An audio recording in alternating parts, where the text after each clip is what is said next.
যারা গুলি করছে, যারা ছাত্রদের মারছে, তাদেরকে ফাঁসি দিবে, আর শহীদদের পোলাদের আইনা কান্নাকাটি করে নাটক করবে। করতেছ তো, দেখেছেন না? আমার বাবা হারিয়েছে, তাদের কষ্ট আর কেউ না বুঝুক, আমি তো বুঝি। কারণ আজকে এই আগস্ট মাস আমি তো সেই বাবা মা ভাই সব হারিয়ে। আজকে ছাত্রলীগ কি করেছে একটু দেখে নি, বুঝে নি। আজকে ছাত্রলীগ অত্যাধুনিক অস্ত্রশস্ত্র নিয়ে নামছে ঢাকায়। বাসায় বাসায় গিয়া ছাত্রলীগ আক্রমণ করছে, এমনকি ছাত্রীদেরকেও। এই যে ক্যাসিনো মাস্টার সম্রাট, তারে মাঠে নামাইছে, দেখেন কি কয়।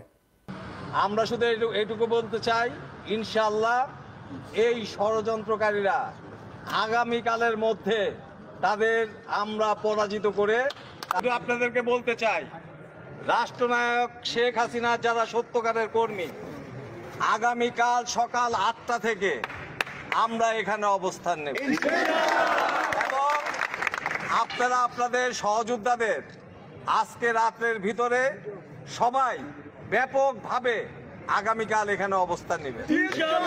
আমাদের সর্বোচ্চ প্রস্তুতি, আমাদের গায়ে যাতে যদি ফুলের টোকা দেওয়ার চেষ্টা করে, যদি আওয়ামী লীগের অফিসে হাত দেওয়ার চেষ্টা করে, যদি সচিবালয়ে হাত দেওয়ার চেষ্টা করে, ওই হাত আমরা ভেঙে দেব। শেখ হাসিনার কর্মী হিসাবে প্রত্যেকটি নেতা কর্মী মাঠে থাকবে নির্দেশ দিয়েছে। আজকে আমাদের বাংলাদেশ আওয়ামী লীগের সংগ্রামী সাধারণ সম্পাদক আমাদের প্রিয় নেতা ওবায়দুল কাদের আপনাদেরকে মাঠে থাকার জন্য সর্বোচ্চ প্রস্তুতি নিয়ে। ফরাসি মিডিয়া ছাত্রলীগ নিয়ে সিরিজ হইতেছে। এখানে আমার একটা ইন্টারভিউ আছে, এইটা সাহেব ওই এটা মিচিয়ানা দেখান তো, একটা ভিডিও আছে, আপনি খালি ওই যে একটুখানি ক্লিপ দেখাবেন ওই প্রথমটার।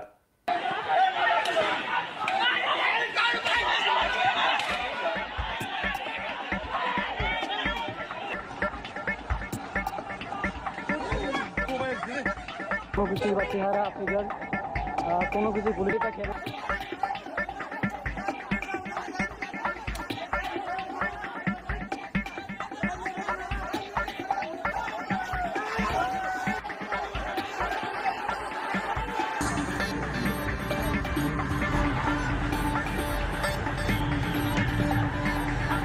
তো এই ছাত্রলীগ রে একটা সন্ত্রাসী দল হিসাবে দুনিয়ার পরিচয় করে দিব আমরা।